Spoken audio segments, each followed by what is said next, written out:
যেমন বাংলাদেশে ইতিপূর্বে বিগত ফ্যাসিবাদী সরকারের সময় কোনো তথ্য উপাত্ত জরিপ বাদে ইচ্ছামতো বিভিন্ন এলাকাকে ইকোলজিক্যালি ক্রিটিক্যাল এরিয়া হিসাবে ঘোষণা করা হয়েছে, পিসিএ হিসাবে। সেখানে কক্সবাজার আছে, কুয়াকাটা আছে, সিলেট সুনামগঞ্জের বহু জায়গা আছে, ট্যুরিজম স্পটের বহু জায়গা আছে। সেখানে যৌক্তিকভাবে যেগুলো ট্যুরিজম স্পট হিসাবে আমাদেরকে সংরক্ষিত রাখতে হবে, সেখানে কিছু বিধিনিষেধ আরোপ করা যায়।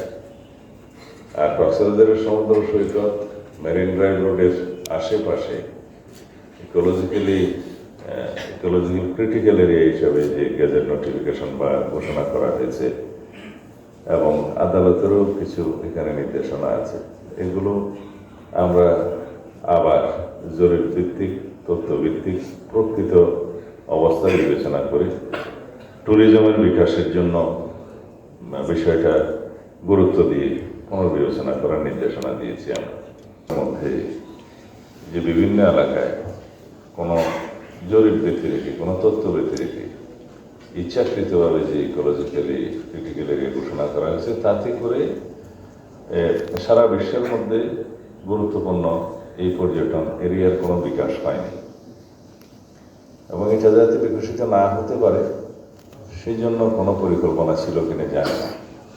সেই বাধা আমরা দূর করতে চাই। আন্তর্জাতিকভাবে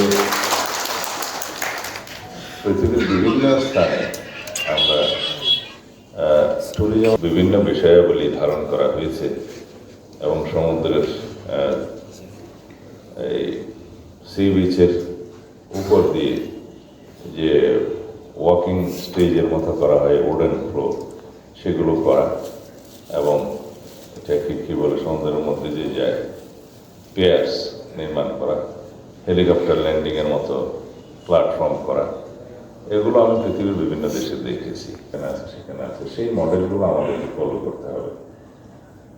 আমাদের মনে রাখতে হবে রব্বুল আলামিন প্রকৃতিগতভাবে আমাদেরকে একটা কক্সবাজার দিয়েছে, আমাদেরকে গভীর সমুদ্র বন্দর করার মতো জায়গা দিয়েছে। সেগুলো সব কক্সবাজারের সীমানার মধ্যে। এটা আল্লাহর শেষ রহমত। 100 কিলোমিটারেরও বেশি longest, widest, Sandy, virgin sea beach দিয়েছে, সেটা কক্সবাজারেই আছে।